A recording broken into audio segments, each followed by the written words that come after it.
अस्सलामु अलैकुम वरहमतुल्लाहि वबरकातुहू।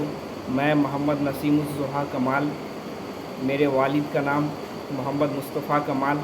मैं शाहपुर बघौनी वार्ड नंबर 8 का बाशिंदा हूँ और मैं रहबर कोचिंग सेंटर समस्तीपुर ताजपुर का शागिर्द रहा हूँ।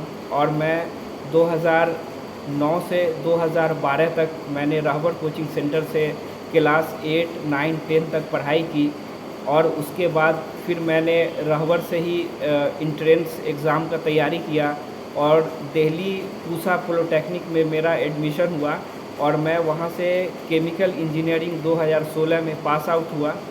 और अभी मैं Indian oil corporation limited research and development centre में मुलाजिम हूँ। इसके लिए मैं पूरे टीम बिहार अंजुमन और रहबर कोचिंग सेंटर का तहे दिल से शुक्रिया अदा करता हूँ। मेरी माली हालत बहुत अच्छी नहीं थी। मेरे वालिद एक किसान थे।